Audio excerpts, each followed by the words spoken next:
In this lesson, we're gonna learn some phrases from Spirited Away.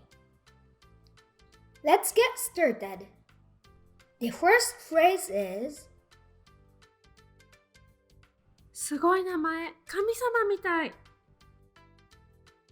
What a name! Sounds like a guardian spirit.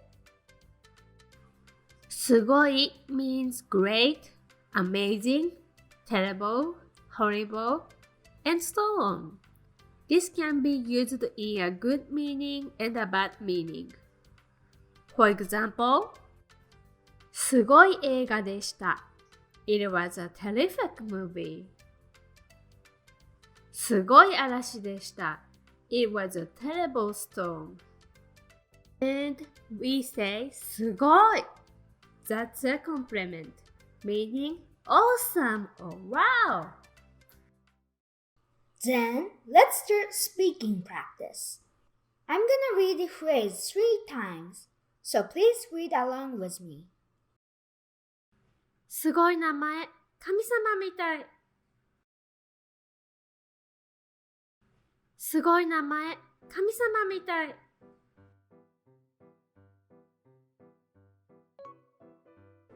すごい名前、神様みたい。Next phrase is よっしゃー Atta girl! Good for you! よっしゃ means yes or woohoo. If someone scored a goal, you'd say よっしゃ And if you passed an exam, you'd say よっしゃ Then, repeat after me. よっしゃよっしゃ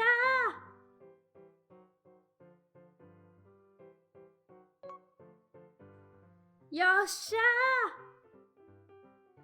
Here's next one. いいきな、お前の勝ちだ。早く行っちまいな。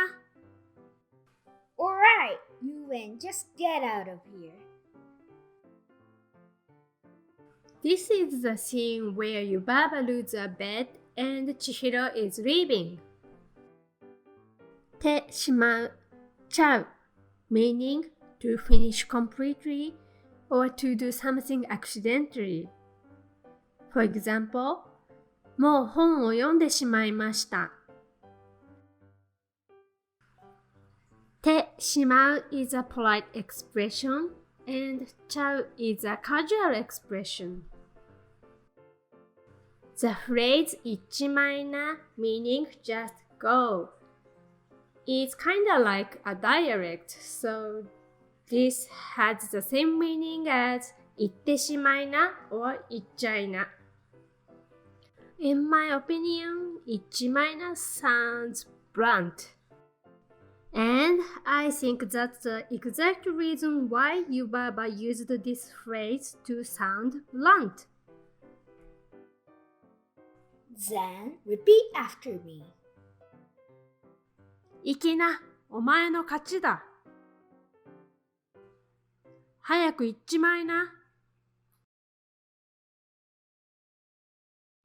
行きな、お前の勝ちだ。早く行っちまいな。行きな、お前の勝ちだ。早く行っちまいな。Then, let's go to next phrase. またどこかで会える？ Will we meet again somewhere? Please read out loud. またどこかで会える？またどこかで会える？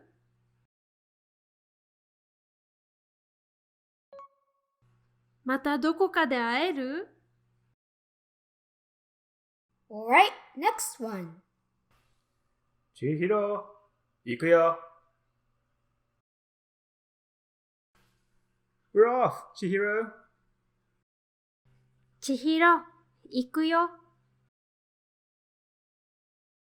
千千尋、行くよ。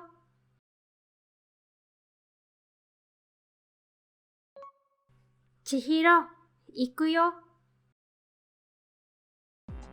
今日の授業はここまでです。あったり、あったり。あのシーン大好き。僕もすごく楽しい気分になるよね。ということで、これで千と千尋の神隠しシリーズはおしまいです。楽しかったね。ほんと楽しかったね。また新しいシリーズを始めるのでお楽しみに。あったり。You did great today. またね。Thank you for watching and don't forget to subscribe. See you soon.